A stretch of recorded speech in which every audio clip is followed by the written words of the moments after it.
Assalamualaikum sahabat Ruang Fiksi. Selamat datang penonton baru dan penonton setia.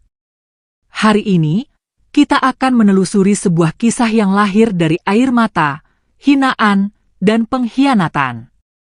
Bayangkan, seorang pemuda miskin, tubuhnya penuh luka, diseret keluar dari desa, dilempari makanan busuk, ditinggalkan sendirian di hutan yang terkenal angker. Saat langkahnya hampir terhenti, ia justru berhadapan dengan makhluk agung, harimau putih raksasa, yang matanya mampu menembus isi hatinya. Tapi, apa yang terjadi setelah itu, tak seorang pun pernah membayangkannya. Namun sebelumnya, bagi yang beragama Islam saya sarankan untuk menuliskan sholawat Nabi Muhammad, agar kelak sholawat ini menjadi saksi untuk mendapat syafaat di akhirat. Like dan subscribe ke channel ini sangat membantu menyebarkan dakwah Islam dan menjadi amal jariah. Pagi berwarna kelabu ketika Dumadi menuruni jalan tanah yang licin, seikat daun dan buah hutan menggelayut di pundaknya, napasnya pendek, lututnya gemetar. Desa kecil di pedalaman Kalimantan baru saja bangun, asap tipis dari dapur kayu mengepul, tapi hangat yang terbit dari tungku itu tidak pernah sampai ke tubuhnya. Sejak lama ia belajar berjalan menunduk, agar tatapan benci tidak menabrak matanya. Hari ini, ia berharap bisa menjual sedikit hasil hutan, sekadar menukar lapar menjadi kenyang. Teriakan tajam memutus harapannya. Berhenti. Suara Pak Wirya mengiris udara, lelaki paruh baya yang disegani, bibirnya mengeras, jemarinya menunjuk tepat ke dada Dumadi. Emasku hilang semalam. Jangan berani bilang tidak tahu. Kerumunan berdatangan seperti kawanan burung yang mencium bau bangkai. Fitnah meluncur deras. Pemuda malas. Pembawa sial. Pencuri. Tanpa bukti, tanpa jeda, tanpa belas kasih. Tamparan pertama mendarat di pipi. Tamparan kedua datang dari belakang. Sepatu kotor menyambar tulang kering. Ludah jatuh di pipi, di bibir, di luka yang belum kering. Dumadi terhuyung, batu tajam menyayat pelipis, darah hangat merayap ke pelipis. Ia tidak membalas, bukan karena tak bisa, tetapi karena hatinya sudah terlalu lelah untuk menolak kebencian. Di tepi kerumunan, kepala desa berdiri dengan tatapan ragu, tidak melerai, tidak pula mendekat. Diamnya menjadi palu terakhir bagi putusan yang sudah dipersiapkan sejak lama. Seret dia. Usir dari desa. Biarkan hutan menelannya. Kata-kata itu jatuh seperti hujan batu. Sebungkus nasi basi dilontarkan ke tubuh kurusnya, kulit pisang melekat di baju lusuh, tawa mengejek membubung. Ada perempuan yang menggenggam lengan suaminya, pura-pura ngeri, ada laki-laki muda yang menendang keranjang rotan hingga isinya tumpah. Dumadi terdiam. Ia menatap tanah becek, melihat pantulan wajahnya pecah oleh riak air, lalu langkahnya dipaksa bergerak meninggalkan batas desa yang pernah ia sebut rumah. Gerimis turun, mula-mula malu, lalu rapat, menusuk luka yang terbuka. Hutan menunggu di hadapan, hijau gelap, rapat, seperti mulut raksasa yang mendengkur. Dumadi menoleh sekali, gubuk reot peninggalan orang tuanya berdiri jauh, miring, ditelan bayang. Di sana, dulu, tawa ibunya pernah menghangatkan malam. Di sana, ia belajar menyalakan pelita kecil saat listrik tak pernah singgah. Kenangan itu tidak lagi menyala, hanya asap tipis yang pedih di mata. Ia melangkah ke dalam hutan. Akar-akar mencuat bagai jemari tua yang berusaha menahan. Daun basah menyapu wajah, tanah liat menelan telapak.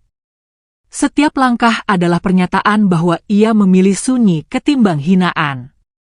Ia menunduk di bawah naungan akar beringin, punggungnya menempel tanah dingin, uap napas naik seperti kabut kecil.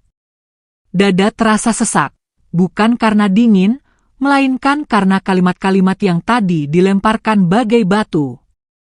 Pemuda hina, perusak panen, pembawa sial.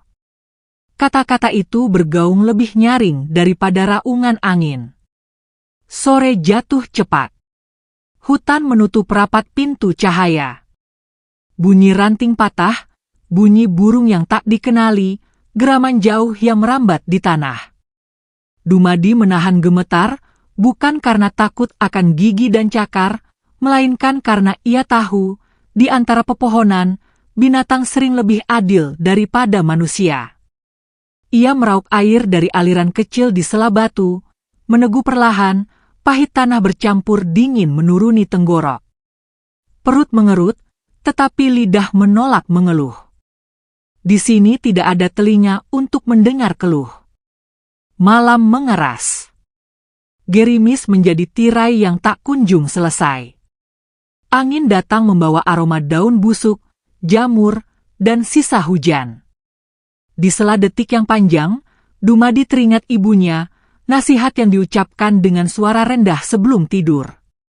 Tetap baik walau dunia tidak baik.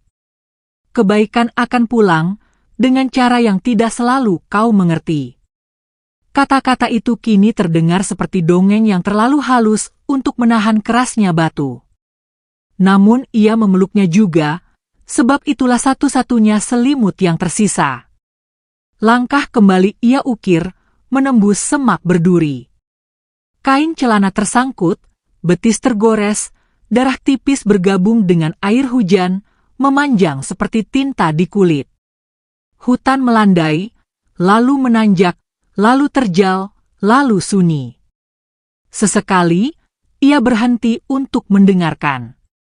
Ada detak jauh di perut bumi, ada bisik yang bukan bahasa manusia, ada tatapan yang tak terlihat namun terasa di tengkuk.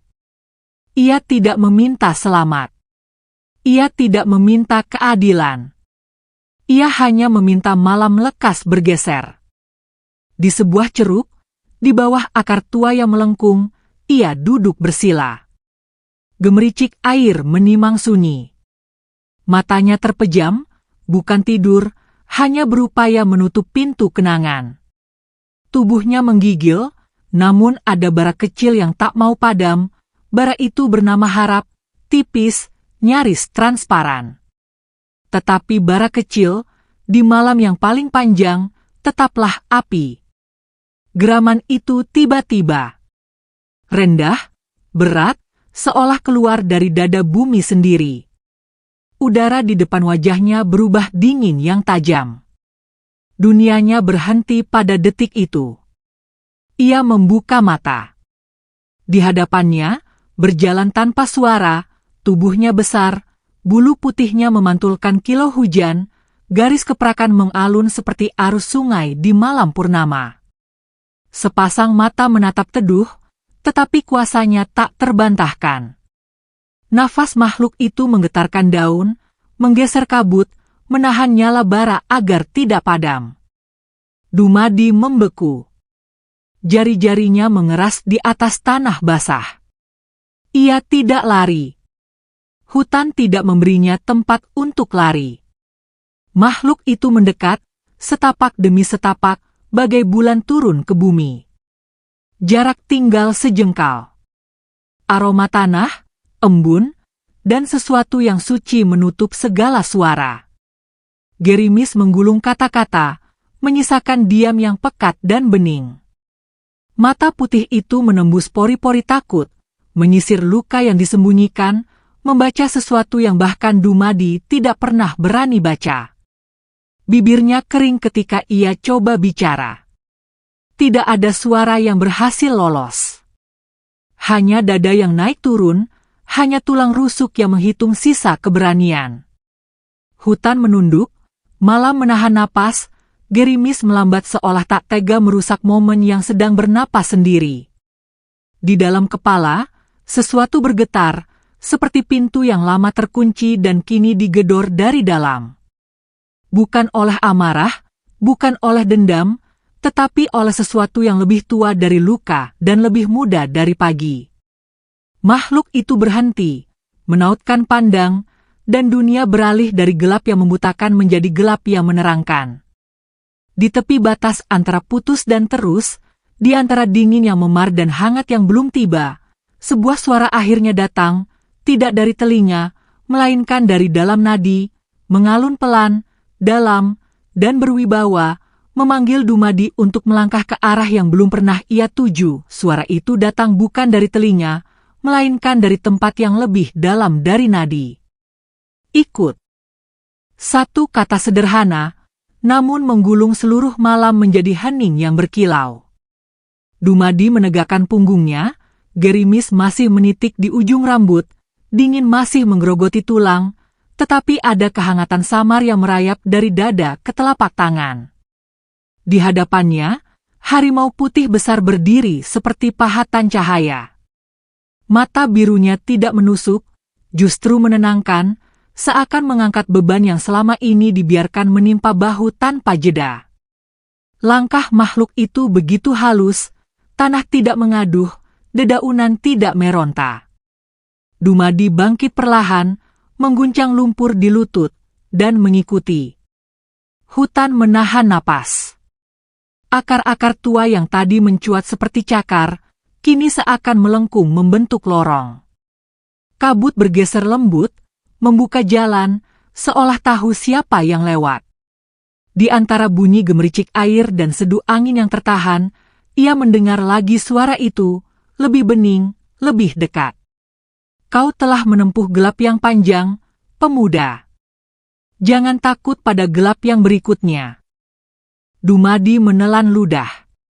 Lidahnya kering, tetapi hatinya basah oleh sesuatu yang mirip harap. Ia berbisik pelan, hampir seperti doa yang malu-malu. Andai ini bukan mimpi, bimbing aku, ya Allah. Kata itu membuat dada terasa lapang, seperti pintu kayu yang dibuka pada subuh hari. Harimau putih berhenti di tepi tebing rendah yang tertutup akar beringin. Hujan di atasnya merajut tirai tipis, sementara di bawah, suara air mengalir mengukir batu. Makhluk itu menoleh, menautkan pandang, lalu menggeser ekor. Akar-akar bergetar halus, tanah berderak, dan sebuah pintu gelap terbentuk di antara serabut akar. Bukan lubang yang kasar, melainkan gerbang yang seolah pernah menunggu nama Dumadi sejak lama. Ia berdiri di ambang, menimbang. Dingin dari dalam gua mengusap wajah, membawa aroma tanah basah, jamur, dan sesuatu yang tak bisa ia sebut. Harimau putih melangkah masuk lebih dulu.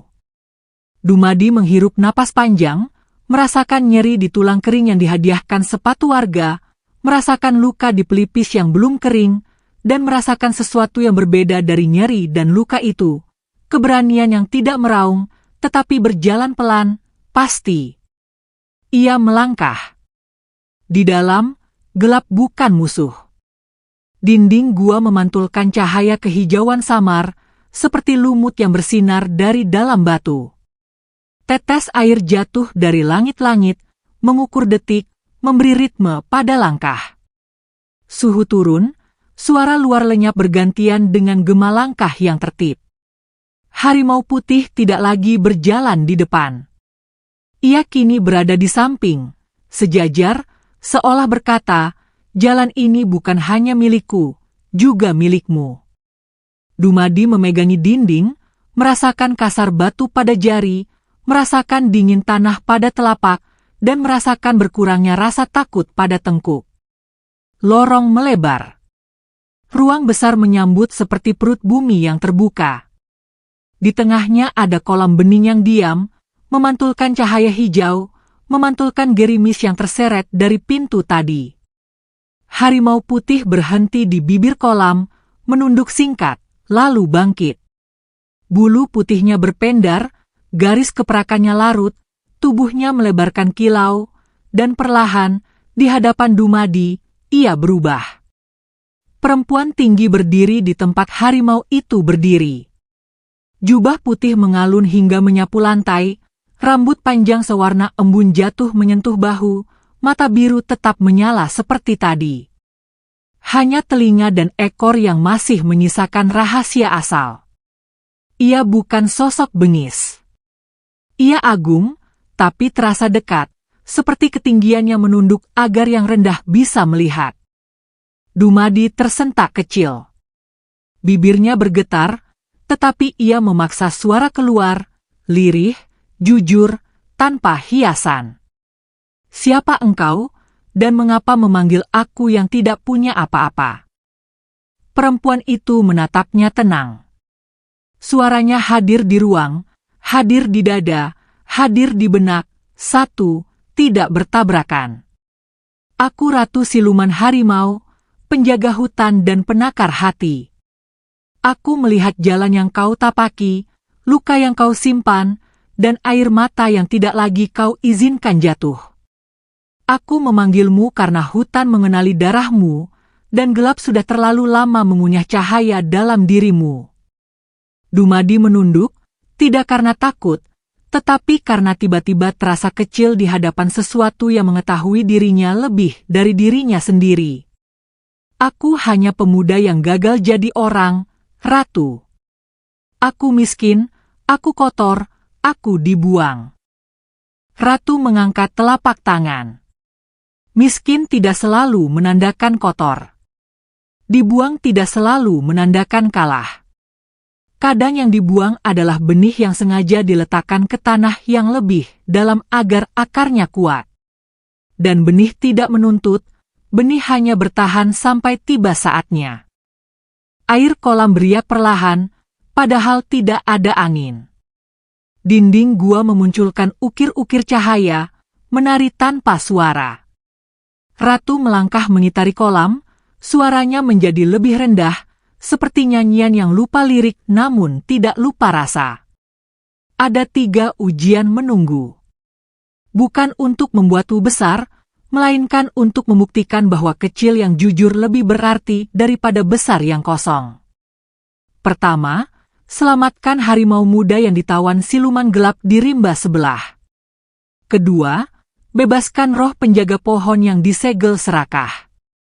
Ketiga, bertahan 3 hari di gua sunyi, tanpa cahaya dan tanpa makanan, hanya diri dan hati yang setia menatap balik. Kata 3 itu mendarat seperti batu di permukaan tenang dalam dada Dumadi. Riak menyebar.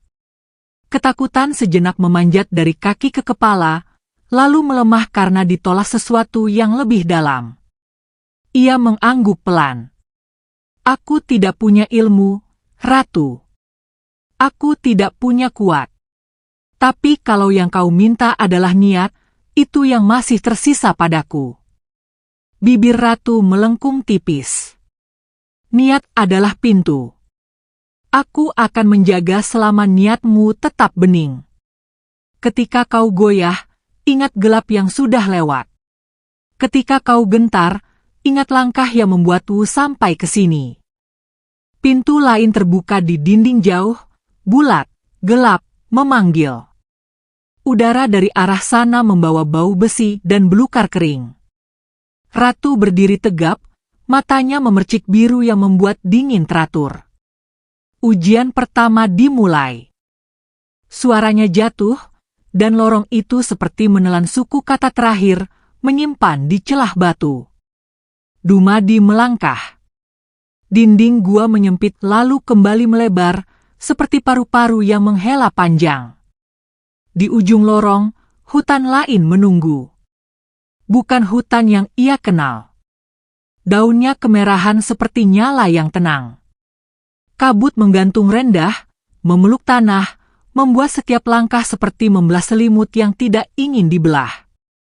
Suara yang pertama sampai adalah denting, ringan tapi menyayat, diikuti gerutu kecil yang mengandung rasa sakit. Bukan suara manusia, tetapi jelas mengabarkan tersiksa.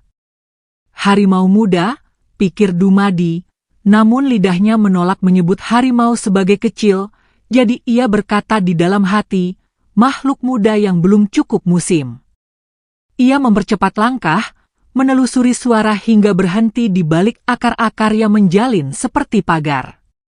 Di baliknya, ia melihat pemandangan yang membuat darahnya memanas, bukan oleh amarah yang buta, melainkan oleh larangan dalam hati untuk membiarkan yang lemah tertindas. Seekor harimau muda berwarna pudar terikat rantai besi di leher dan kaki. Rantai itu bukan besi biasa. Di tiap ruasnya ada ukir-ukir gelap yang bergolak, seperti cacing api yang berjalan di bawah permukaan. 3 sosok berdiri mengitari makhluk muda itu. Tubuh mereka tinggi, kurus, kulitnya keabu-abuan, mata merah menyala dari kedalaman kepala, gigi memanjang seperti paku yang berkarat. Tangan mereka berakhir pada kuku yang menetes cairan gelap. Dumadi menahan napas. Ia tidak punya senjata. Ia tidak punya apa-apa selain badan yang letih dan hati yang deg-degan. Namun ia teringat pesan ratu, niat adalah pintu. Ia merapat pada akar, menyesap keberanian yang rasanya getir seperti daun pahit yang dulu pernah ia kunyah ketika lapar menutup mata. Dalam benaknya, ia memanggil Allah dengan cara yang paling ia tahu, tanpa hafalan panjang, tanpa hiasan kata, hanya memohon penjagaan agar langkah tidak bengkok dan agar takut tidak menang. Ia keluar dari balik akar. Tanah berderit di bawah telapak. 3 sosok serentak menoleh. Mata merah mereka memanjang cahaya. Salah satu mendesis, lidah bercabang menari di udara. Manusia, katanya serak, ini bukan wilayahmu. Dumadi menahan gemetar di lutut. Aku datang bukan untuk wilayah. Aku datang untuk makhluk itu. Lepaskan. Tawa mereka pecah, tidak lepas, justru patah-patah, seperti tulang yang diremukan lalu dipaksa tertawa. Ia milik kami. Darahnya menambah kekuatan ribuan malam. Dumadi melangkah 1 tapak. Jantungnya memukul dinding dada. Keringat dingin membasahi tengkuk. Tetapi suaranya tidak pecah. Kalian bisa ambil apapun dari dunia, tetapi bukan yang satu ini. Lepaskan. Sosok di paling kiri melompat. Gerakannya cepat, lebih cepat dari kaget yang bisa diolah menjadi teriakan. Cakar hitam mengarah ke tenggorok. Dumadi tidak sempat menghindar. Pada detik itulah tanah di bawah kakinya memunculkan cahaya. Lingkaran tipis, biru pucat, membentang seperti embun yang membeku, lalu menyala. Tubuh makhluk itu terpental sebelum cakar menyentuh kulit, menabrak batang pohon, menggeram kesakitan. 2 lainnya mendesis lebih keras, saling berpandangan, lalu merendahkan tubuh siap menerkam bersama. Dumadi tidak mengerti apa yang terjadi, tetapi ia tahu ini bukan waktunya bertanya, bukan waktunya menghitung. Ia meraih batu sebesar kepalan dari tanah, dingin, licin, berat cukup untuk menyadarkan bahaya. Ia lemparkan batu itu ke arah rantai, bukan ke arah musuh. Dentang tajam memantul, ukir-ukir gelap di rantai berdesis, mengeluarkan asap tipis seperti kulit besi yang terbakar oleh doa. Harimau muda mengerang, menoleh pada Dumadi, mata beningnya bergetar di antara sakit dan harap. Dumadi melangkah lagi, 1, 2, 3, menembus jarak yang diludahi ancaman. Sosok kedua menyerang dari sisi. Dumadi menunduk terlambat, bahunya tergores, panasnya langsung menyengat, darah mengalir. Namun langkahnya tidak patah. Ia percaya pada tapak berikutnya, bukan pada luka yang baru terjadi. Sosok ketiga datang dari depan, mulutnya terbuka, napasnya berbau karat. Dumadi memutar tubuh, menyambar ujung rantai dengan kedua tangan. Panasnya menggigit telapak, tetapi ia genggam lebih erat, menjerit dalam hati, bukan oleh sakit, tetapi oleh tekad agar makhluk muda itu tidak sendirian lebih lama. Rantai bergetar, berat, keras kepala. Dumadi menarik, otot lengan meronta, bekas pukulan warga di tulang rusuk menyala lagi. Dunia menyempit pada tarikan itu. Dingin lenyap. Gerimis hilang. Hanya ada besi, napas, dan niat yang diperas hingga tetes terakhir. Ia menutup mata sesaat, mengucap nama Allah yang singkat, dan menghentakkan seluruh sisa tenaga. Suara yang lahir tidak pernah ia dengar sebelumnya. Bukan pecah, bukan patah, melainkan semacam retak yang membebaskan. Ukir-ukir gelap di rantai berteriak tanpa suara, pecah menjadi asap tipis yang terhisap tanah. Harimau muda terhuyung, bebas di sisi leher, tetapi kaki masih terjerat. Dumadi menjatuhkan badan, meraih jerat di kaki, menarik lagi. Cakar hitam menggesek punggungnya, panas meledak, napasnya tercekat, namun tangan tidak melepas. Retak berikutnya menyambar, lebih nyaring, lebih memutihkan udara. Jerat kaki lepas. Dumadi membungkuk melindungi kepala ketika dua sosok gelap itu mengitari seperti badai. Harimau muda mendorongnya dengan kepala, geraman rendahnya berubah menjadi keberanian yang bisa disentuh. Dumadi bangkit lagi, meski kaki gemetar seperti bambu basah. Ia tahu ini belum selesai. Ia tahu pukulan berikutnya bisa datang dari arah manapun. Ia tahu, juga, bahwa di bawah telapak kakinya, ada lingkar cahaya yang akan menyala selama satu hal tetap utuh. Alasan mengapa ia berdiri di sini. Dan ketika satu sosok kembali menukik, lebih cepat, lebih marah, lebih tajam, tanah bergetar, udara mengental, cahaya di bawah telapak menyala lebih terang, dan dari kedalaman hutan merah yang sunyi itu, sesuatu bergerak mendekat, sesuatu yang membuat tiga sosok gelap mendongak seketika, ngeri. Seakan mereka juga mengenali panggilan yang baru saja bangkit dari jantung bumi. Dari kedalaman rimba merah yang sunyi itu, tanah bergetar senafas, udara mengental sekejap, lalu melarut seperti gula di dalam hujan. Tiga sosok gelap menoleh serentak, geram mereka patah di tenggorok. Ada getar yang tidak tampak, namun membuat punggung mereka melengkung seperti rumput tertiup angin pasang.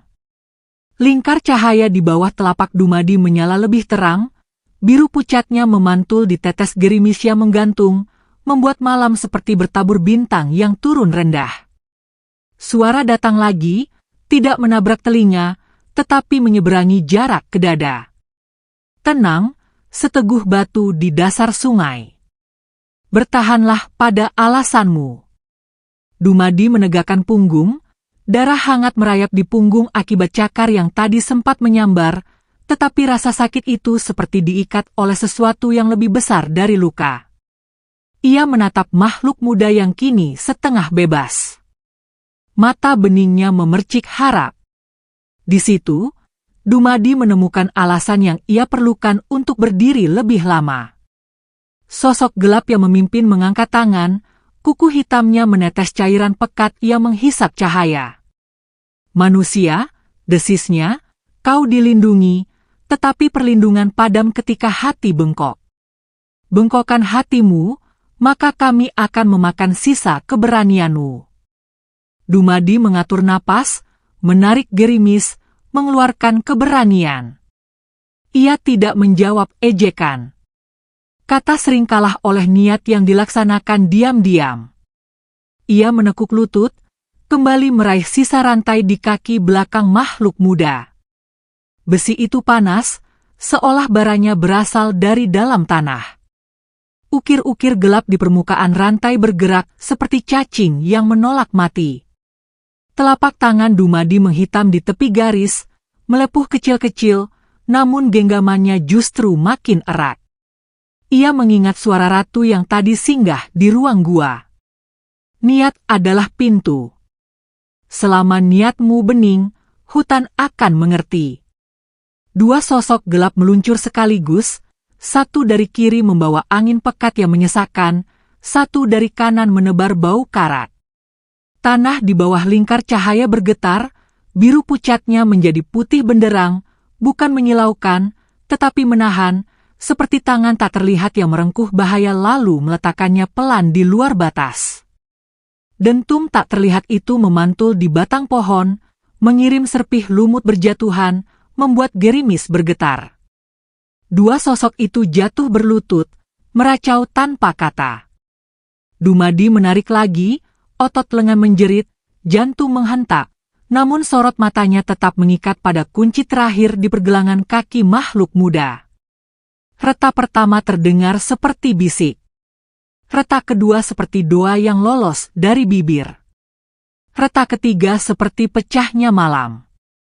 Rantai melepuh, ukir-ukir gelapnya menguap menjadi asap tipis yang disedot oleh akar. Makhluk muda menjerit pendek, bukan oleh takut, melainkan oleh rasa lega yang datang mendadak bagai hujan pertama setelah kemarau. Ia merosot, bebas.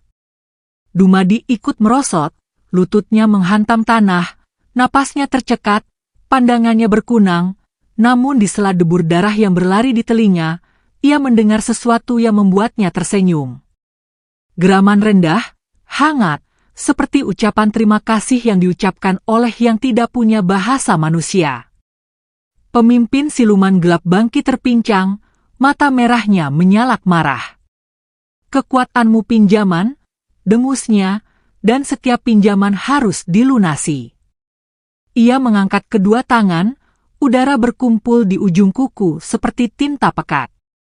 Di detik yang sama, langit di atas kanopi daun memercik putih, bukan kilat, melainkan cahaya yang jatuh tanpa suara. Hutan merunduk. Kabut menyingkir. Di antara batang-batang tua, Ratu Siluman Harimau hadir, tidak melangkah, tidak menyentuh tanah, namun kehadirannya menata ulang jarak antara takut dan berani. Mata biru Ratu menyapu tiga sosok gelap. Suaranya adalah air yang menuruni 7 batu. Kalian hidup dari sisa rasa takut manusia. Malam ini, rasa itu tidak kalian jamah. Ia tidak mengaum, tidak berteriak. Ia hanya mengangkat telapak. Cahaya merambat seperti sulur, menutup kuku hitam, menenangkan tinta pekat, mengembalikan mereka pada bentuk yang tak lagi mengancam.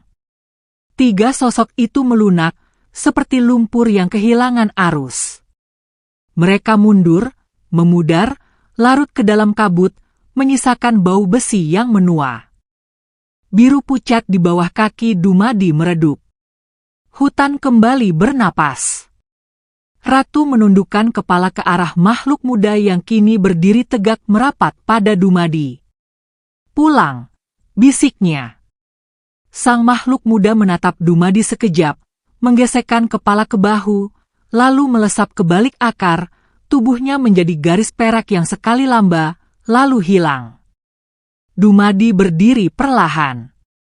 Luka di punggung berdenyut, telapak terasa seperti diisi bara halus. Ratu mendekat, tidak menyentuh, namun kehangatan menetes dari hadapannya seperti cahaya matahari yang menembus kabut tipis. Kau lulus ujian pertama, ucapnya, bukan karena kuatmu, tetapi karena alasan kenapamu memilih bertahan tepat pada waktu yang paling susah. Dumadi menunduk. Dalam hatinya, ia membisikkan syukur yang sederhana kepada Allah, yang selalu ia panggil dengan kata paling pendek yang ia hafal. Lorong kembali terbuka, menelan warna merah hutan siluman, mengantarkan mereka pulang ke aula batu yang menyimpan kolam bening. Gemericik air menyulam sunyi. Ratu mengangkat jemari, permukaan kolam memantulkan sesuatu yang bukan wajah, melainkan kenangan yang pernah dilalui.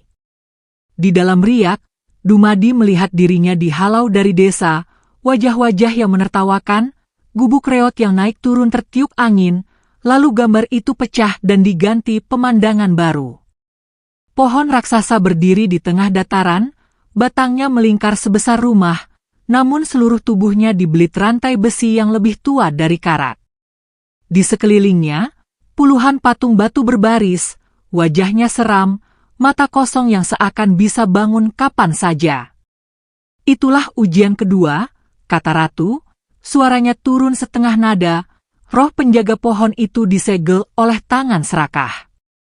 Untuk membebaskan, kau harus melewati yang menjaga tanpa menumpahkan kebencian. Ingat, pelindung tidak selalu paham siapa yang datang membawa niat baik. Pintu batu di sisi aula menyembul, membuka jalan ke medan ujian berikutnya. Udara yang keluar dari sana berbau besi tua, dedaunan kering, dan sisa hujan yang tidak sanggup menyentuh tanah. Dumadi menghapus darah tipis di punggung dengan ujung baju lusuh. Rasa perihnya membuat fokusnya tajam. Ia menatap Ratu, menahan banyak pertanyaan agar tidak tumpah. Ia takut pada kalimat yang panjang, sebab ia belajar bahwa niat yang terlalu ramai bisa kehilangan arah di pertigaan pertama. Ia hanya mengangguk. "Aku siap," katanya, pelan namun tidak goyah. Jalan menuju pohon raksasa membentang seperti lidah batu. Sunyi yang ada di sana bukan sunyi yang ramah. Udara terasa lebih padat, seakan setiap langkah memasuki halaman yang menuntut izin. Pohon itu begitu besar hingga akar permukaannya seperti bukit kecil. Rantai besi yang membelit batangnya menancap ke tanah di 4 penjuru, setiap mata rantai terukir simbol yang menggigilkan kulit. Di sekeliling, patung-patung batu berdiri dalam formasi melingkar, setia menatap ke tengah dengan mata kosong yang seakan masih menyimpan bara pertama ketika mereka dilahirkan dari pahitnya sumpah. Dumadi berjalan mendekat, menjaga jarak yang tidak mengundang dan tidak pula pengecut. Ia angkat suara, diberi sandaran oleh napas yang ia atur perlahan. "Aku datang tidak untuk merusak, aku datang untuk menyelamatkan roh penjaga yang ditawan." Tidak ada jawaban. Hanya angin yang lewat, menyentuh Nape tanpa membawa kabar. Ia melangkah lagi. Patung-patung tetap diam. Ia meraih mata rantai paling dekat, mengabaikan dingin yang memakan telapak. Baru ujung jarinya menyentuh besi, tanah bergetar tipis, dan sesuatu yang menunggu sejak lama terbangun. Patung pertama menggeser kaki, suara batu beradu dengan batu membuat udara terasa rapuh. Patung kedua mengangkat lengan, jemari granitnya menunjuk dada Dumadi. Dalam sekejap, puluhan pasang mata kosong memercik cahaya biru pucat dari kedalaman yang tak ada. Lingkaran mengunci. Dumadi tersadar bahwa melangkah satu tapak lagi akan dianggap serangan. Ia menarik tangannya, menegakkan bahu, dan memilih bahasa yang bukan berasal dari otot. "Aku tidak membawa kebencian," katanya, "aku membawa amanat. Jika kalian pelindung, maka lindungi dengan membedakan siapa yang datang untuk merampas dan siapa yang datang untuk memulangkan." Kata pelindung mengembun di udara, mengalun ke wajah-wajah batu. Beberapa retak kecil di pipi patung memantulkan gerimis. Suasana tidak mencair, namun tegangnya tidak lagi menajam. Dumadi menurunkan suara. "Aku pernah dibuang. Aku tidak minta dibukakan pintu, aku hanya minta jangan ditutup selamanya. Pohon itu bukan milik perampas. Ia milik tugas." Patung di hadapannya mengerjap, bukan karena kelopak, melainkan karena cahaya di matanya bergeser nada. Tangan granitnya turun 2 jari. Lingkaran mengendur sejengkal. Dumadi mengatur napas, meraih rantai lagi, kali ini dengan doa yang ditarik dari sumur paling dalam.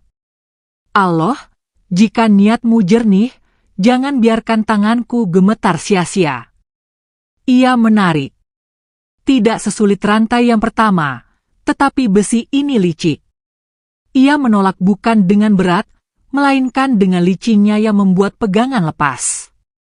Dumadi mengganti cara. Ia selipkan jari ke celah, menekan pada titik yang bukan melawan, melainkan menyesuaikan.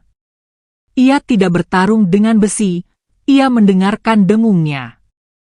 Patung-patung bergerak sedikit, seolah gelisah melihat cara baru yang tidak mereka pahami. Dumadi terus, pelan, sabar, menukar tenaga dengan waktu. Rantai berderit seperti gigi tua yang menelan bubur panas. Lambat, tetapi pasti, mata kait paling luar merenggang. Retak, retak, lepas. Dari batang pohon, cahaya hijau memancar halus, seperti napas yang baru boleh keluar setelah lama ditahan.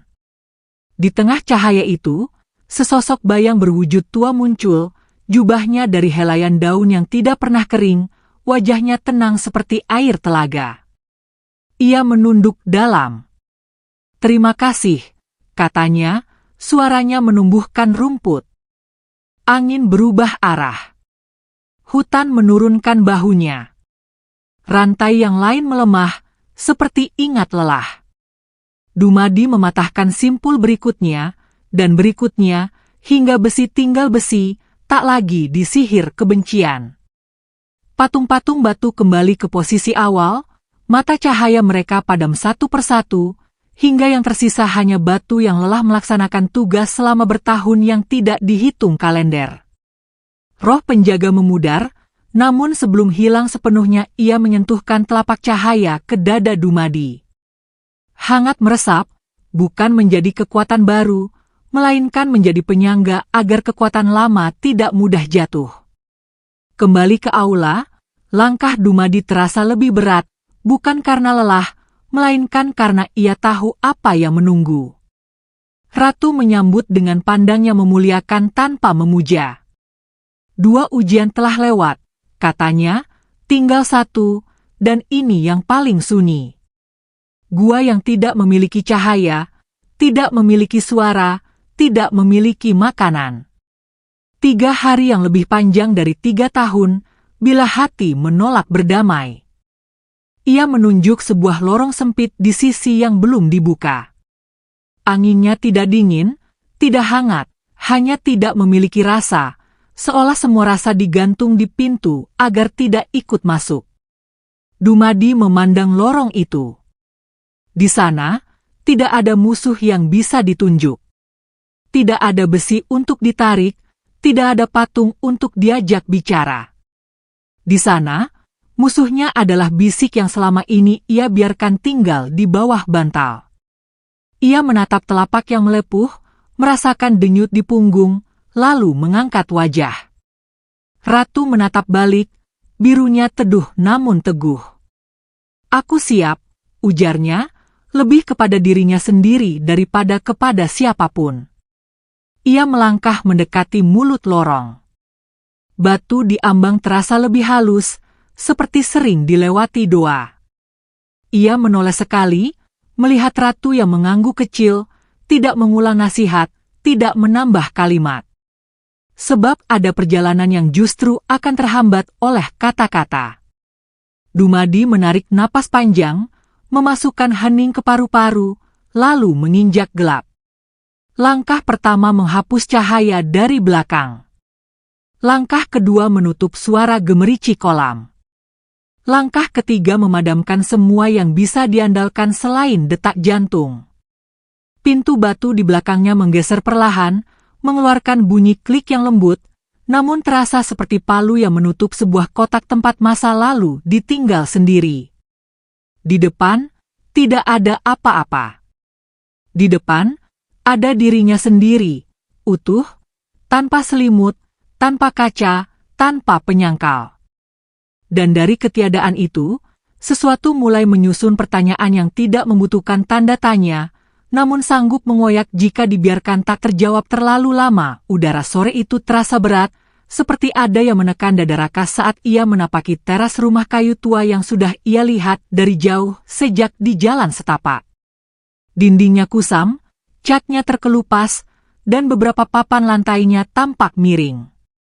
Angin yang berhembus membawa aroma tanah basah bercampur debu kayu lapuk, membuat suasana semakin mencekam. Ia menelan ludah, menatap pintu utama yang setengah terbuka, bergoyang perlahan seolah ada seseorang yang baru saja memasukinya. Raka sempat menoleh ke kiri dan kanan, memastikan ia benar-benar sendirian. Namun, perasaannya berkata lain. Ada mata yang sedang mengawasinya dari kegelapan. Ia menghela napas panjang, lalu melangkah masuk. Pintu berderit panjang, dan aroma lembab langsung menyeruak. Cahaya sore menyelinap lewat celah-celah papan, menimbulkan garis-garis tipis di lantai berdebu. Ruangan pertama yang ia masuki adalah ruang tamu, namun tidak ada furnitur yang utuh di sana.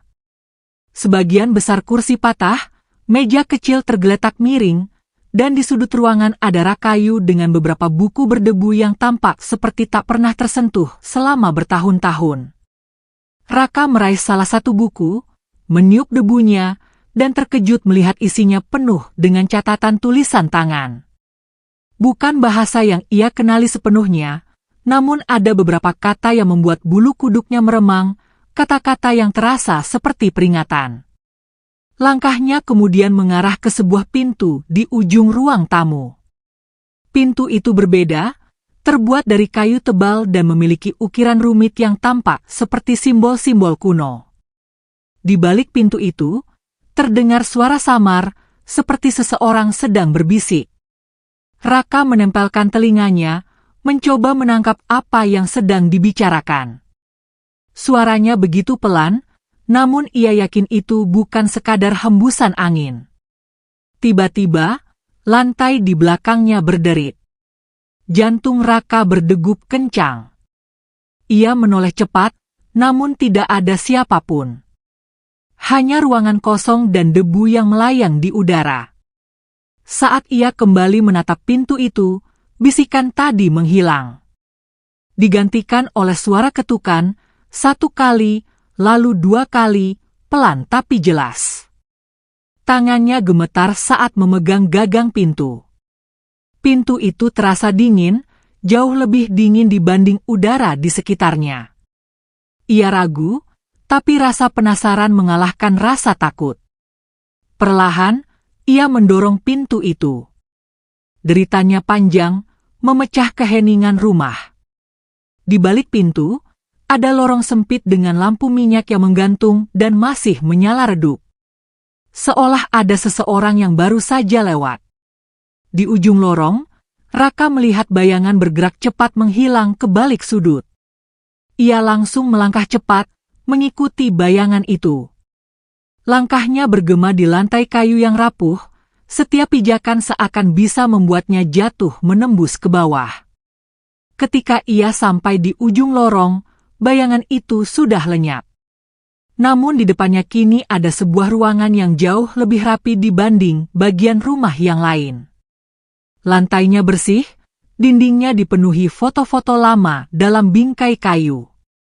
Semua foto menampilkan orang-orang yang berbeda, namun ada satu kesamaan, setiap wajah dalam foto itu sedang menatap lurus ke arah kamera dengan ekspresi datar, dan mata yang terasa seolah mengikuti gerakannya. Di tengah ruangan itu ada meja bundar kecil. Di atasnya tergeletak sebuah kotak kayu berukir. Kotak itu tampak baru dibanding perabot lainnya. Raka mendekat, tapi sebelum tangannya menyentuh kotak itu, ia mendengar suara langkah kaki mendekat dari belakang. Langkah itu berat, seperti sepatu kulit menghantam lantai kayu. Detaknya teratur, mendekat tanpa ragu. Raka memutar tubuhnya perlahan, dan matanya langsung membelalak. Di ambang pintu, berdiri seorang pria tinggi dengan wajah setengah tertutup bayangan. Matanya tajam, dan di tangannya ia memegang sebuah tongkat kayu panjang dengan ukiran yang sama seperti di pintu tadi. "Aku sudah menunggumu," ucap pria itu dengan suara dalam yang menggetarkan udara. Sebelum Raka sempat merespons, pria itu melangkah masuk, menutup pintu dengan hentakannya membuat lampu minyak bergoyang. Cahaya di ruangan itu bergetar, dan untuk sesaat, bayangan pria itu memanjang ke arah Raka, membentuk siluet yang aneh, seolah memiliki tanduk. Raka mundur setapak, namun pria itu tetap mendekat. "Kau seharusnya tidak ada di sini," lanjutnya, suaranya nyaris seperti gumaman, namun jelas penuh ancaman. Di antara rasa takut dan penasaran, Raka hanya bisa berkata pelan, "Siapa kau, dan apa yang kau inginkan?" Pria itu tersenyum tipis, lalu menunjuk kotak kayu di meja. Itu milikku, tapi kau yang akan membukanya. Lampu minyak kembali bergoyang, dan untuk sesaat, Raka yakin ia melihat sesuatu bergerak di dalam bayangan di dinding, sesuatu yang bukan manusia. Kalau mau, aku bisa langsung lanjut ke chapter 4 dengan ketegangan yang meningkat di dalam rumah kayu itu. Mau aku teruskan? Langkah pertama memadamkan cahaya dari aula, langkah kedua menghapus gemericik kolam, langkah ketiga menutup semua pintu yang pernah memberi alasan kepada hati untuk berpaling. Di hadapan Dumadi, gelap berdiri tanpa wajah, tanpa ujung, tanpa celah. Udara di dalam lorong itu seperti kain basah yang disampirkan di dada, dingin tetapi tidak menggigilkan, berat namun tidak mematahkan. Pintu batu di belakangnya menutup dengan bunyi klik yang lembut, namun gema kecil itu menjelma lonceng panjang di kepalanya, mengabarkan bahwa kini yang tersisa hanyalah dia dan isi dirinya sendiri. Ia meraba dinding, menemukan permukaan batu yang halus di satu sisi dan kasar di sisi lain. Dengan hati-hati ia duduk, menyilangkan kaki, menaruh telapak di atas lutut, menarik napas dalam, menahan sejenak, mengeluarkannya perlahan seperti orang yang memadamkan pelita tanpa meniup api sampai padam. Kegelapan mengajar sabar. Dia mengajar jujur. Di sana, tidak ada wajah untuk disalahkan, tidak ada mulut untuk membalas, tidak ada mata untuk dimenangkan. Yang ada hanya detak jantung yang memukul dari dalam, menghitung waktu yang tidak lagi punya angka. Menit-menit pertama jatuh bagai tetes air di batu.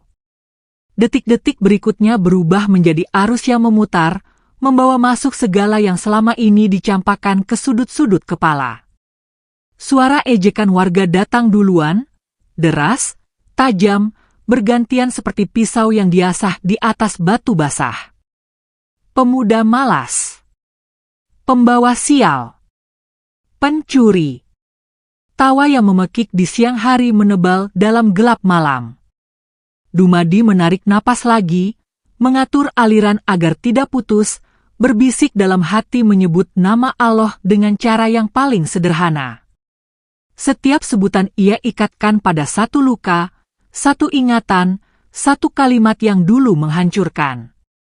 Perlahan, ejekan itu tidak lagi memimpin, ia biarkan berjalan, melewati ruang, hingga suaranya memudar seperti langkah yang menjauh.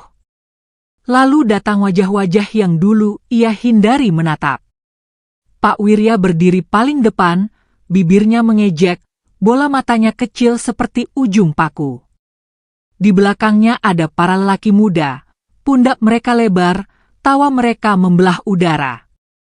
Di pinggir kerumunan, perempuan-perempuan menarik kain ke dada, pura-pura takut, namun mata mereka menyala girang. Dumadi mendengar kembali bunyi tamparan, merasakan lagi rasa besi di mulut, cakar sepatu di tulang kering, ludah yang jatuh di pipi. Tubuhnya yang duduk di dalam gua merespons memori itu. Tengkuknya panas, punggungnya seolah kembali tergores, telapak tangannya seakan memegang rantai panas yang sudah lama dilepas. Ia hampir membuka mata yang sejak tadi ia pejamkan. Tetapi membuka mata di gua sunyi tidak menawarkan pelarian. Gelap tetap gelap. Maka ia memilih diam lebih dalam. Di diam yang lebih dalam itu, ibunya datang. Bukan dalam rupa, melainkan dalam rasa. Wangi air rebusan daun yang pernah menghangatkan malam, bunyi sendok kecil memukul pinggir cangkir tanah liat, suara rendah yang menenangkan. Tetap baik walau dunia tidak baik. Kebaikan akan pulang, dengan cara yang tidak selalu kau mengerti. Kalimat-kalimat itu menetes pelan ke dada Dumadi, meresap seperti embun ke tanah yang lama kehausan. Ia menahan isak agar tidak pecah menjadi rintih. Dalam gua itu tidak ada telinga untuk mendengar rintihannya selain hatinya sendiri, dan ia tidak ingin hatinya mengasihani dirinya sendiri. Ia menggeser punggung, mencari posisi yang bisa membuat napasnya lebih tertata. Waktu tidak lagi memberitahu siapa pagi siapa malam. Hanya dingin yang bergeser tipis, hanya badannya memberitahu kapan lapar mengaum, kapan mulut kering, kapan kelopak mata mencoba berat. Di ujung kering itu, godaan datang membawa rupa baru. Heran, betapa licinnya nafsu ketika berpakaian alasan. Ia mendengar suara yang mengatakan balas dendam adalah adil. Ia menyaksikan bayangan yang memperlihatkan wajah Pak Wirya di bawah kakinya, warga berlutut memohon, Dumadi mengangkat tangan dan mengutuk. Bayangan itu menawarkan rasa puas yang cepat, kilat, gurih seperti garam di lidah yang kering. Dumadi hampir mengangguk pada bayangan itu. Hampir. Sampai ia teringat mata harimau muda yang memeluk kakinya setelah rantai lepas. Rasa haru itu mencerahkan sedikit ruang. Ia menarik napas, menggeser keputusan. Balas dendam tidak akan menutup pintu yang terbuka hari ini. Ia biarkan bayangan itu lewat, seperti asap yang tidak punya dinding untuk menempel. Hari pertama, atau yang ia kira hari pertama, selesai sewaktu tubuhnya akhirnya menyerah pada kantuk yang sulit. Ia tidak tidur lelap, hanya melayang di tepi dua dunia. Dalam setengah tidur itu, ia melihat dirinya duduk bersila di tepi sungai di masa kecil. Ibunya tersenyum di seberang, memanggilnya dengan suara yang tidak terlalu keras namun selalu sampai. Ia mencoba menyeberang, namun air setinggi betis berubah menjadi deras setinggi dada. Ia mundur, menatap ibunya yang tetap tersenyum. Senyum itu bukan janji, melainkan restu. Ia bangun dengan mata basah, namun dada lega, seakan seseorang telah meletakkan batu paling berat dari punggung ke tanah. Gelap menyambut lagi. Dingin pindah posisi. Lapar bertambah satu tingkat.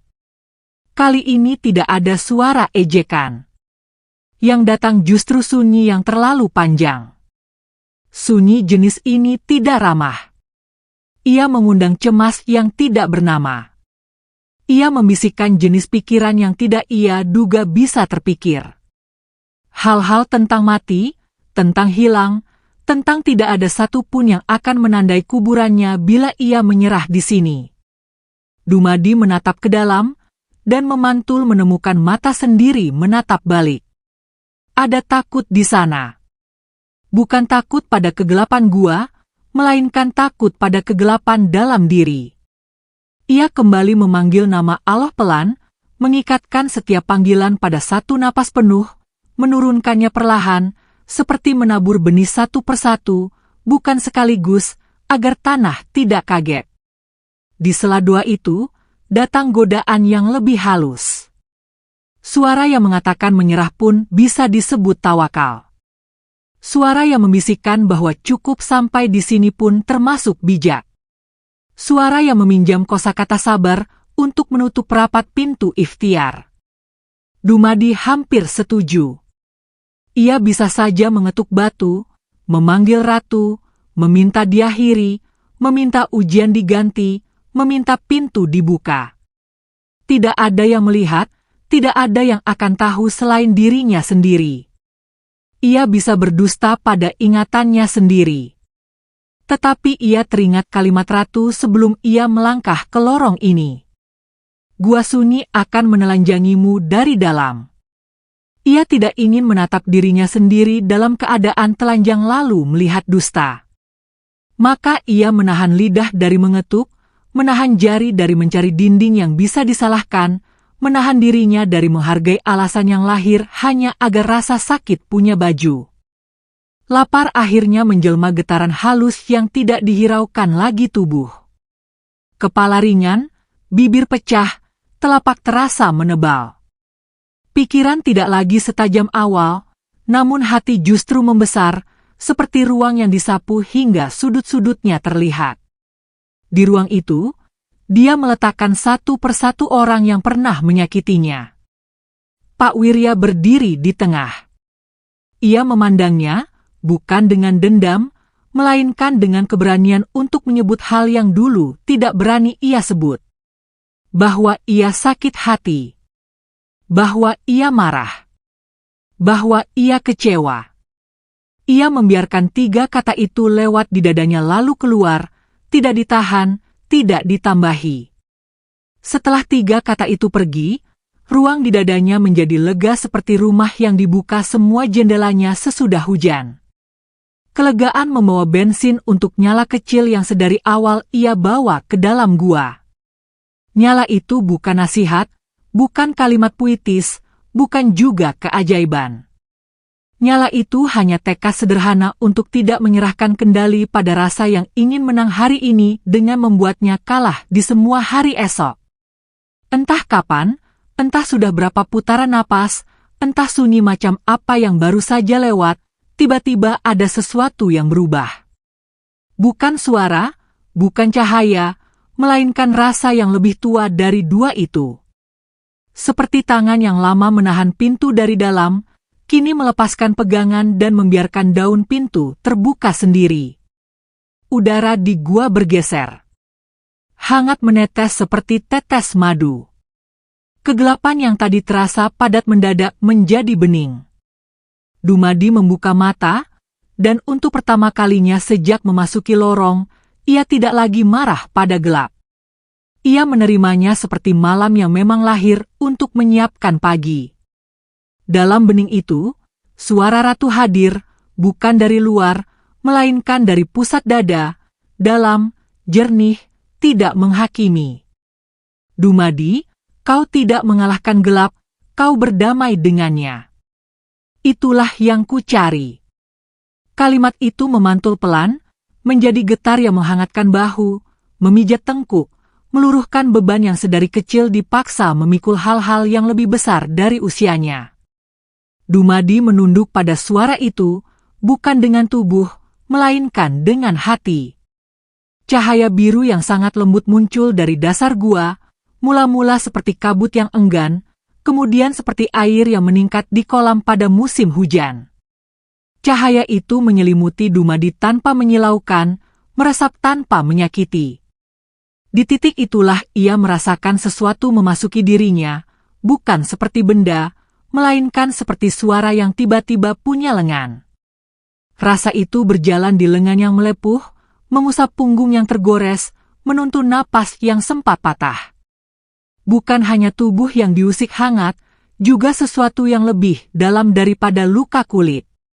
Seakan ada pintu kecil di ruang paling belakang dadanya yang selama ini terkunci rapat, kini dibuka dari dalam oleh tangan yang tidak pernah memaksa.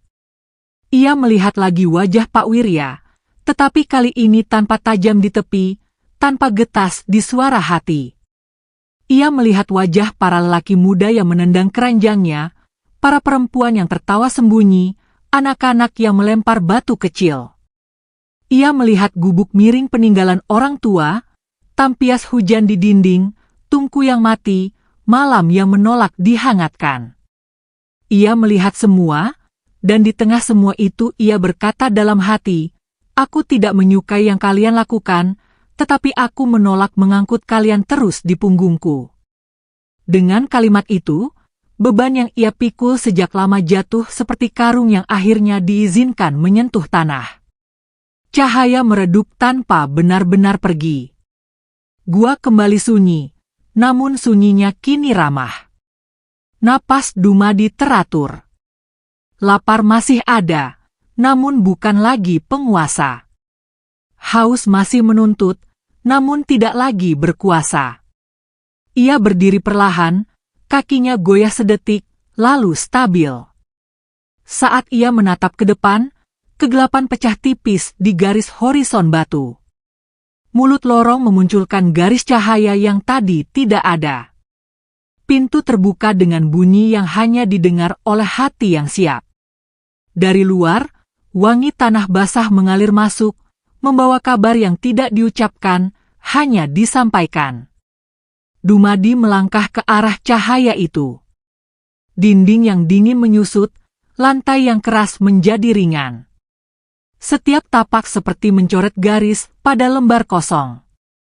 Di ambang, Ia berhenti sejenak, menarik napas yang penuh, memeluk hening yang tersisa, lalu menyeberang. Aula batu menyambutnya dengan gemericik kolam yang tadi sempat padam di telinganya. Ratu berdiri di sana, tidak tinggi, tidak rendah, seperti gunung yang dari jauh tampak besar tetapi dari dekat memberi tempat untuk duduk. Mata birunya memandang Dumadi, menemukan jawaban yang tidak dicari di wajahnya. Bibirnya melengkung tipis. Kau kembali dengan sesuatu yang tidak bisa kuberikan dari luar. Dumadi menunduk, syukur memantul sunyi di dada, menyebut nama Allah tanpa tergesa. Ratu mengangkat telapak, menyentuh udara di depan dada Dumadi tanpa benar-benar menyentuh kulit. Di titik itu, hangat yang tadi masuk berdenyut sekali, kemudian diam seperti sungai yang menyimpan arus di dasar. Ujian selesai, namun perjalanan belum. Ratu menoleh ke sisi aula. Dinding batu bergeser, membuka jendela kecil ke dunia luar. Bukan sekadar hutan yang tampak di sana, tetapi juga atap-atap rumah yang ia kenal. Asap tipis menari, jalan tanah memanjang, dan di ujung jauh, balai desa yang tidak pernah memberi tempat untuknya. Udara yang masuk membawa satu nama, pelan, berat, tidak digembar-gemborkan, namun tidak bisa tidak didengar. Wirya. Dumadi berdiri tegak, lututnya mantap, matanya tidak lagi digantungkan pada orang lain untuk menebak tegas atau gentar. Ia tidak mengencangkan rahang. Ia tidak mengangkat tangan. Ia hanya mengambil satu langkah ke arah jendela batu itu, mengizinkan angin desa menyentuh luka yang kini tidak lagi bernama luka, melainkan bekas yang memberi arah. Di bawah sinar yang menyeruak dari celah, suaranya hadir, rendah, tenang, menyatakan keberangkatan yang tidak gegas dan tidak pula ragu. Dan ketika langkah itu menjejak lantai aula, hutan menahan napas seperti hendak menyaksikan bab yang akan dibuka oleh orang yang dulu mereka usir, kini pulang bukan untuk membalas, melainkan untuk mengajarkan arti pulang. Senja turun seperti kain tipis berwarna jingga ketika Dumadi menjejak jalan setapak yang menghubungkan hutan dengan desanya. Rumput basah memegang pergelangan kakinya, tanah liat masih menyimpan bekas hujan, dan di kejauhan asap dapur bergerak pelan di antara atap rumbia. Dulu pemandangan ini selalu menyesakan dada, menyalakan ingatan tentang tawa yang berubah menjadi ejek, tentang rumah yang lebih mirip luka daripada tempat pulang. Hari ini, langkahnya mantap, bukan karena dunia tiba-tiba ramah, tetapi karena di dalam dadanya ada sesuatu yang tidak lagi mudah ditumbangkan angin. Ia melewati pagar hidup yang ditanam berjajar, menyusuri lorong sempit di antara dinding papan yang mengelupas. Pintu-pintu bergerak sedikit, orang-orang menoleh diam-diam. Ada bisik yang menetes dari ambang, memanjang seperti benang yang saling mengikat kabar. Itu Dumadi. Bukannya dia sudah hilang. Kenapa dia berani kembali? Apakah akan bikin onar? Dumadi tidak mengubah arah. Ia tidak menantang tatapan, tidak pula menghindari. Ia hanya memegang janji yang tadi diucapkan pada dirinya sendiri di ambang aula batu, bahwa pulang bukan untuk membalas, melainkan untuk menegakkan yang runtuh dan memulangkan yang tersesat. Balai desa tampak dari ujung lorong, menunggu seperti mulut yang sudah terbiasa mengucapkan segala macam putusan. Di halaman kecilnya, beberapa lelaki menggulung tali tambang, beberapa perempuan menjemur tikar, dan beberapa pemuda duduk sambil mengasah mata cangkul. Ketika Dumadi melangkah ke sana, waktu seperti mengatup. Asahan berhenti. Gulungan tali membeku. Tikar yang setengah kering dibiarkan ditiup angin. Seseorang melangkah mundur, seseorang yang lain berdiri. Sebelum ada kata-kata, ketegangan sudah memadati udara, seperti hujan yang menahan diri di dalam awan. Dumadi berhenti di tengah halaman, menatap ke arah pintu balai. Suaranya ia atur agar tidak tinggi, tidak pula berbisik. Aku Dumadi, orang yang dulu kalian usir. Kalimat itu jatuh tanpa dentang, namun semua orang mendengarnya. Ia memberi jeda, mengizinkan kata-kata menemu tempat di telinga yang dulu menolak. Aku kembali bukan untuk menuntut apapun. Aku kembali membawa yang harus disampaikan. Pintu balai terbuka. Pak Wirya keluar. Ia lebih pucat dari yang Dumadi ingat, namun sorot matanya tetap tajam, seperti paku yang menunggu palu. Bibirnya mengeras ketika melihat Dumadi berdiri di tengah halaman seolah di atas panggung. Ia berjalan maju, langkahnya mengiris kerikil, kedua telapak tangan di belakang pinggang. Beberapa lelaki mengikuti di belakangnya, menjadi dinding yang tak perlu diminta. Kau berani datang lagi, katanya, suaranya dingin yang dibuat-buat. Apa yang kau cari, Dumadi? Belas kasihan? Atau panggung lain untuk pura-pura menangis? Dumadi memandang lurus. Aku mencari kejujuran, Pak Wirya. 3 kata itu membuat beberapa kepala menoleh ke kiri dan ke kanan. Kejujuran. Kata yang terdengar sederhana, tetapi jarang mau dipakai bila hari sedang sibuk. Pak Wirya tertawa pendek, tawa yang tidak ikut tertawa. Kejujuran tidak dibutuhkan dari orang yang kemarin diusir karena mencuri. Ia mendekat, menautkan jarak hingga nafasnya terasa.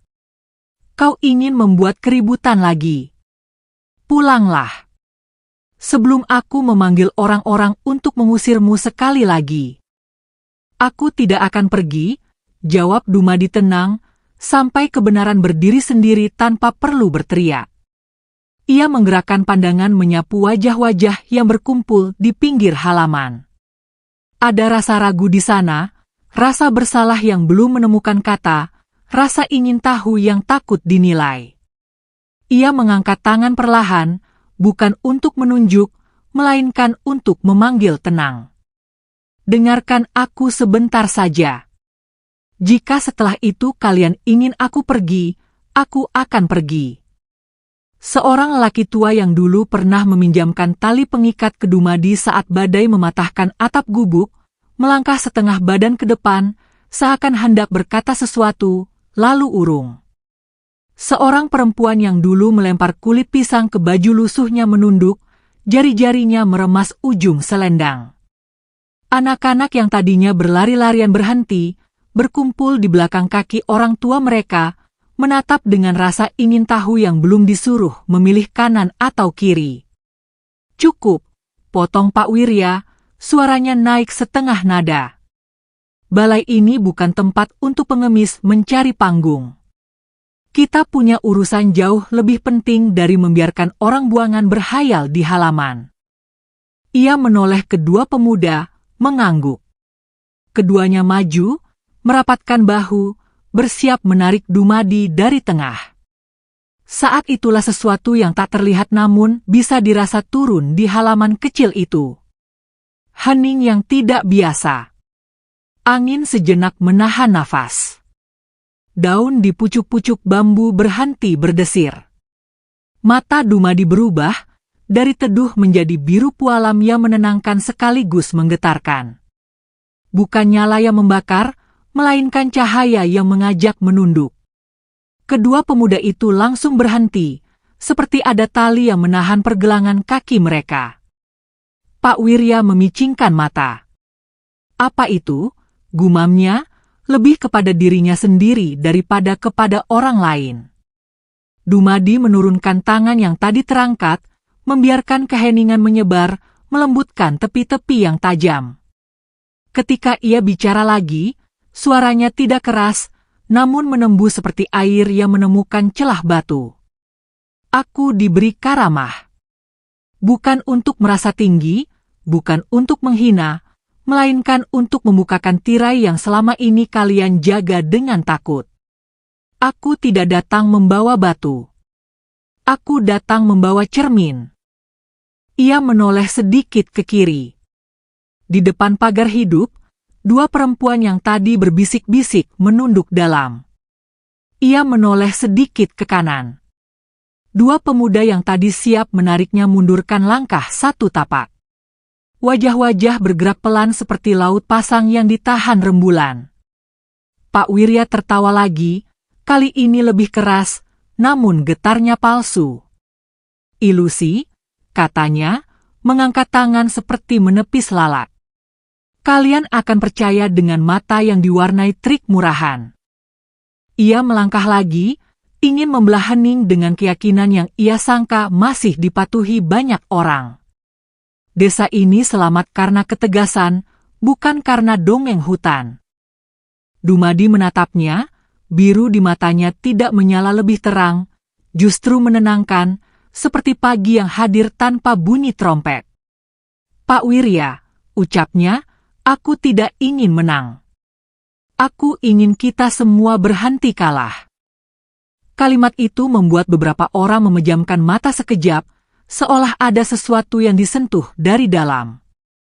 Hening semakin dalam, bukan karena takut, melainkan karena orang-orang tiba-tiba ingin mendengar apa yang selama ini tidak memberi diri untuk didengar. Di langit, awan tipis mulai bergeser, mengumpulkan warna abu di satu sisi. Seekor burung kecil melewati halaman, terbang rendah, lalu mengangkat diri tergesa. Hawa berubah 1 derajat lebih berat. Dumadi merasakan perubahan itu seperti seseorang yang bisa mendengar dengung yang tidak didengar telinga. Ia tahu, alam sedang merapatkan kursi, bersiap menjadi saksi. Ia menghela napas, lalu menurunkan pandang ke tanah sesaat, seperti menanyakan izin kepada bumi, sebelum menaikkan lagi ke wajah orang-orang. Aku akan menyampaikan sesuatu, katanya.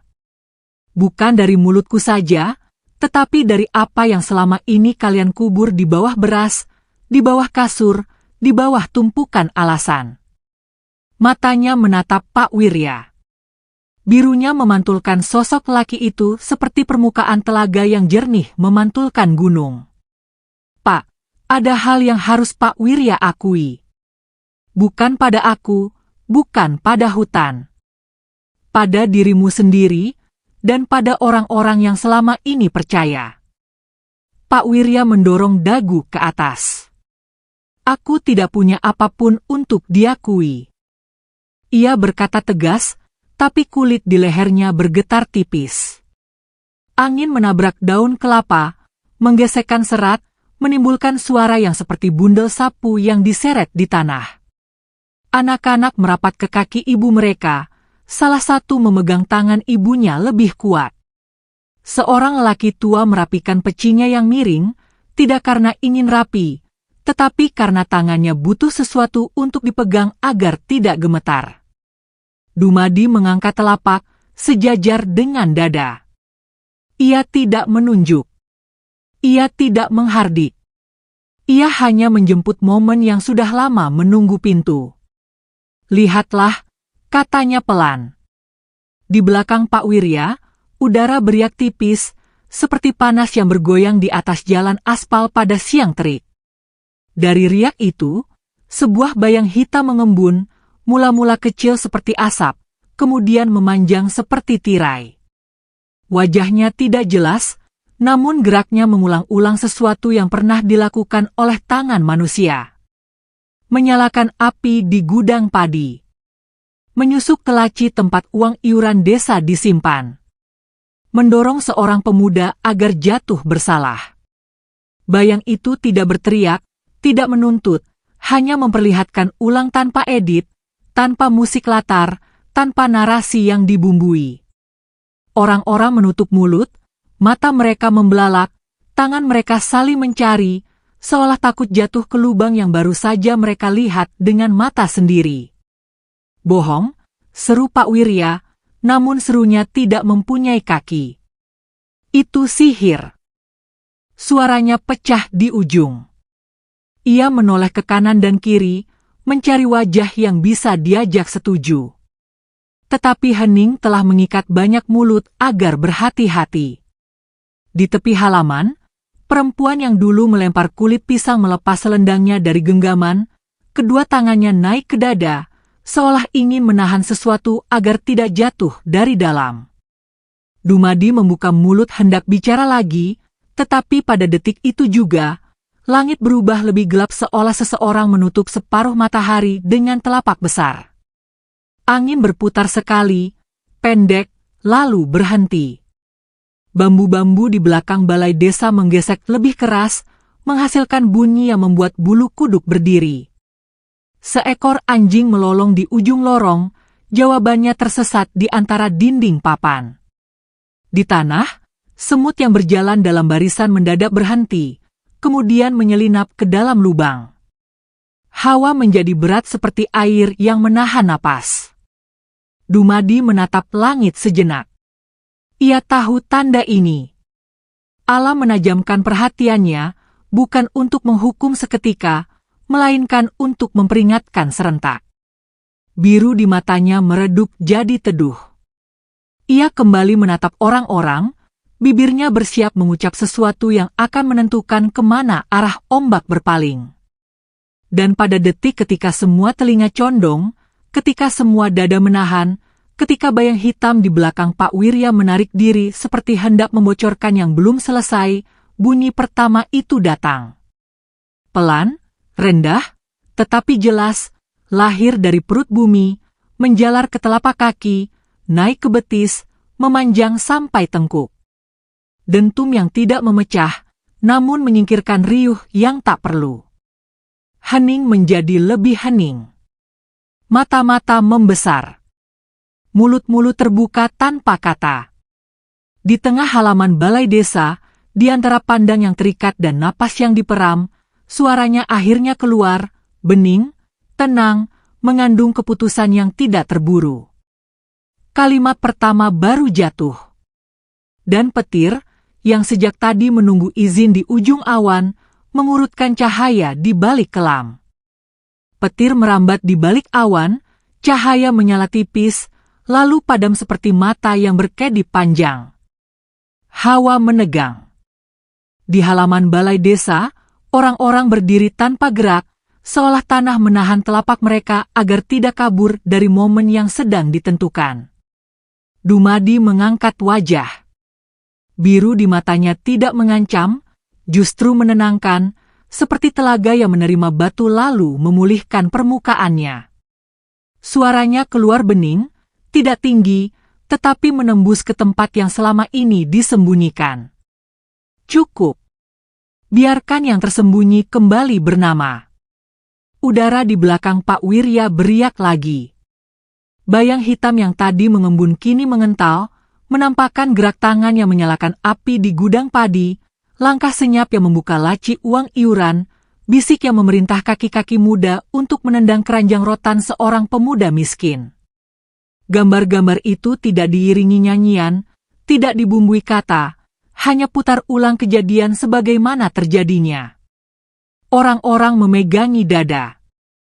Seorang lelaki tua mengusap wajah, selendangnya basah oleh air mata yang datang tanpa aba-aba. Seorang perempuan meremas ujung kain hingga jari-jarinya memutih. Pak Wirya mundur setapak. Bibirnya mencoba tertawa, namun suara yang keluar pecah di ujung. Ini fitnah, katanya, tetapi kata itu tidak menemukan tanah untuk berdiri.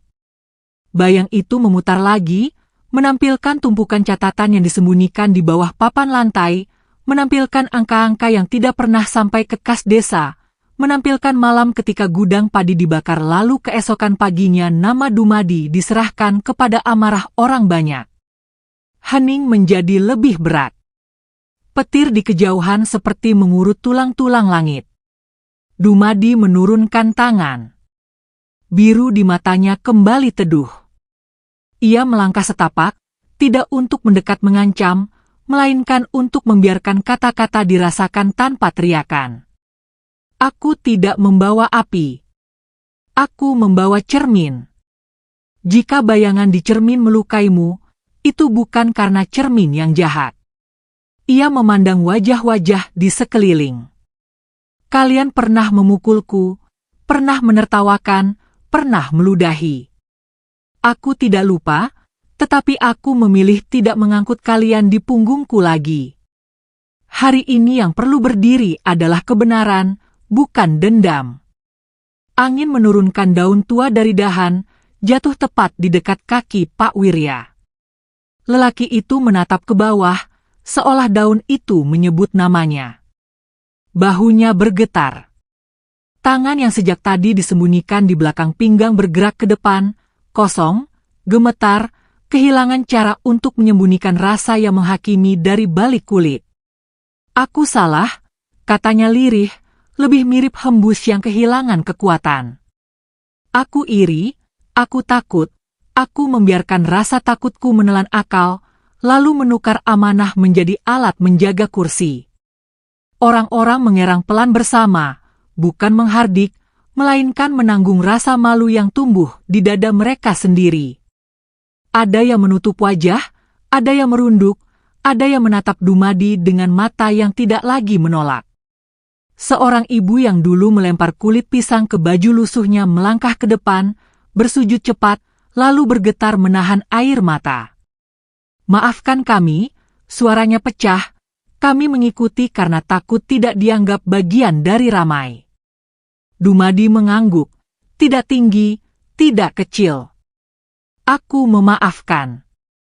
Tetapi memaafkan tidak membatalkan kewajiban membenahi yang rusak. Ia memandang Pak Wirya lagi. Pak, kembalikan catatan, serahkan diri ke kecamatan, dan lebih dari itu, berdirilah bersama warga untuk memperbaiki apapun yang sempat kau bakar. Jika benar ingin berubah, mintalah maaf pada dirimu sendiri demi hati yang tidak terus busuk oleh penyangkalan. Tepat ketika kata itu selesai, langit merapat, angin memukul sekali, pendek, lalu diam. Sungai di batas desa naik setelapak, mengirim gemuruh kecil yang merayap ke halaman. Bambu bergesek lebih keras. Seorang anak berpegangan pada baju ibunya. Dumadi menarik napas, mengangkat kedua telapak setinggi dada, menutup mata sejenak, menyebut nama Allah dengan cara paling sederhana yang ia tahu. Hening memanjang. Gemuruh menurun perlahan. Angin membiarkan daun kembali ke ritmenya. Hawa berat turun beberapa derajat. Alam menenangkan, seperti tubuh yang selesai memuntahkan sesuatu yang terlalu lama ditahan. Pak Wirya bersimpuh, menunduk, menitikkan air mata yang teramat terlambat, namun masih punya fungsi untuk meluruhkan kebekuan di dalam. Ia berdiri goyah, lalu berbalik ke balai, muncul kembali dengan bundel buku catatan, karung kecil berisi kain, dan beberapa lembar uang lusuh. Ini, katanya, untuk memulai. Ia menoleh kepada warga. Malam ini juga aku akan ke kecamatan. Tapi setelah itu, jika diizinkan, aku akan membantu membersihkan desa, membangun kembali gudang padi, memperbaiki jembatan kecil yang patah di tepi sungai. Warga saling pandang, lalu satu demi satu mengangguk. Bukan karena percaya sepenuhnya, melainkan karena mereka ingin memberi ruang kepada perubahan seperti yang baru saja diberikan alam kepada mereka. Seorang pemuda yang dulu ikut menendang keranjang rotan melangkah ke Dumadi, menundukkan kepala, lalu berkata tanpa berputar. Aku bersalah. Jika diperlukan, beri aku pekerjaan paling kotor untuk membersihkan jejakku. Dumadi menepuk bahunya, singkat, tidak bertele. Ajak temanmu. Malam ini kita jaga tepi sungai bersama. Senja jatuh dan lampu-lampu minyak dinyalakan di teras rumah. Malam itu halaman balai desa berubah menjadi tempat kerja. Karung-karung lumpur dipindahkan dari tepi sungai, batu-batu kecil ditata untuk menahan arus, bambu disandarkan untuk jembatan darurat. Perempuan mengikatkan kain di kepala, membawa termos air, membagikan singkong rebus. Anak-anak duduk di beranda, melihat bapak mereka bekerja dalam diam yang pantas. Di ujung malam, Pak Wirya berangkat ke kecamatan dengan diantar dua lelaki tua. Tidak ada sorak, tidak ada lemparan batu. Hanya langkah berat orang yang akhirnya berani menatap akibat dari pilihannya. Beberapa hari berlalu. Pagi-pagi kota kecil bercahaya lembut. Di balai desa, tikar digelar, papan tulis berdiri, anak-anak duduk menyimak huruf dan angka dari mulut seorang guru yang dulu hanya menjadi ibu rumah tangga. Gudang padi dibangun ulang. Tiang-tiangnya tidak lagi dari kayu rampasan, melainkan dari kayu yang ditebang dengan izin hutan dan ditanam kembali bibitnya di lahan yang disepakati. Jembatan kecil di tepi sungai berdiri lebih kokoh dari sebelumnya. Di bawahnya, arus mengalir jernih, memantulkan bayangan bambu dan wajah orang-orang yang mulai percaya bahwa menata hidup adalah pekerjaan harian, bukan upacara sesaat. Dumadi ada di semua tempat, tetapi tidak menonjolkan diri.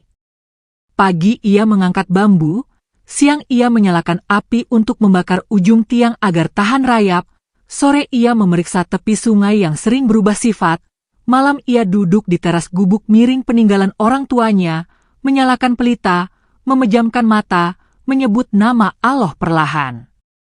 Orang-orang datang, bukan membawa hadiah, melainkan membawa hati yang ingin diperbaiki. Ada lelaki yang datang dengan luka di lengan, Dumadi mengusap perlahan, merapalkan doa di dalam hati, luka itu mengering lebih cepat dari seharusnya. Ada perempuan yang datang dengan mata bengkak karena lelah, Dumadi mengajak duduk, mendengarkan, menata napas, lalu menyuruhnya pulang dengan pesan sederhana agar air mata tidak lagi digantung untuk dipamerkan pada dunia, melainkan diteteskan seperlunya agar hati bisa melihat jalan. Malam purnama, sungai memantulkan piringan putih yang tumpah di air. Dumadi berdiri di tepinya, membiarkan angin mengeringkan keringat dan sisa kerja. Di belakangnya, kabut tipis bergerak. Ratu siluman harimau hadir tanpa bunyi. Wajahnya tenang seperti embun yang menemukan daun. Senyumnya tidak besar, namun hangatnya menjangkau lebih jauh dari jarak pandang. Kau telah melakukan bagianmu, ucapnya, rendah, tetapi menggema. Alam percaya padamu. Kini manusia mulai belajar. Dumadi menunduk, menahan syukur agar tidak meluber menjadi kata-kata yang mengganggu bening malam. Ratu mengangkat telapak. Di atasnya tumbuh cahaya kecil berbentuk tunas. Ini lambang penjaga baru. Bukan kekuatan untuk mengalahkan, melainkan kekuatan untuk menuntun. Ia mendekat, meletakkan cahaya tunas itu di dada Dumadi tanpa menyentuh kulit. Hangatnya menetes, meresap, menyatu, bukan menjadi api, melainkan menjadi arah. Gunakan ketika hatimu goyah, ketika desa lupa, ketika hutan memanggil lebih keras dari biasanya. Cahaya meredup.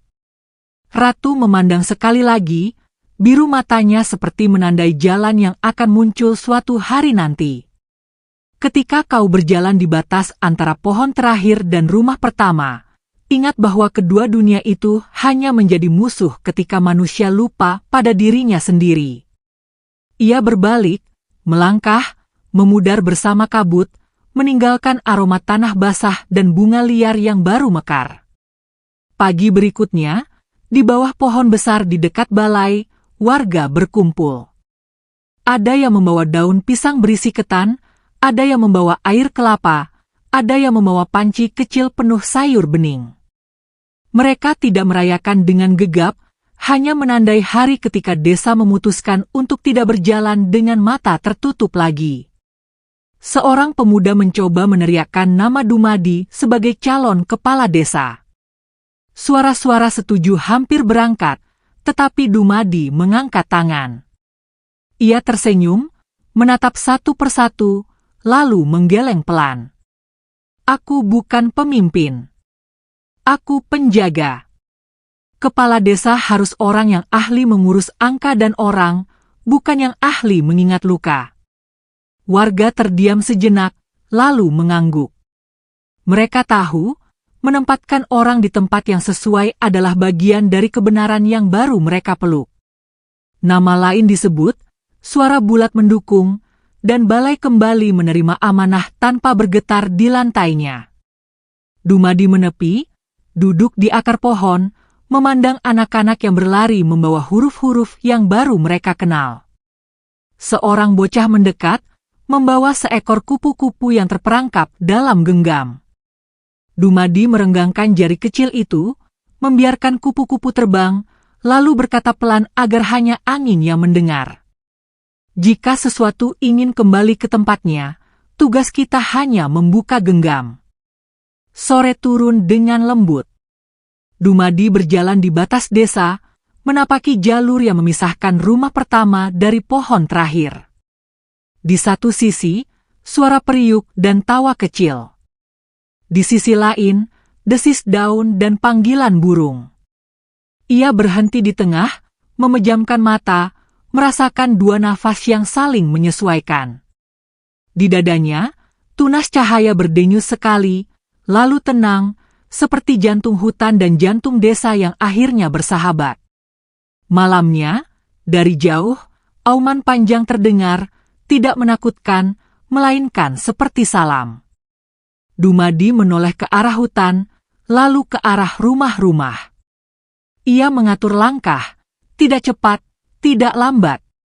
Nama baru yang orang-orang berikan kepadanya mengikuti dari belakang seperti bayangan yang tidak lagi ingin menakut-nakuti. Dumadi sang penjaga. Ia tersenyum kecil, menggenggam senyap yang hangat, dan melanjutkan perjalanan, menjaga garis halus antara manusia dan alam agar tetap menjadi jembatan, bukan jurang.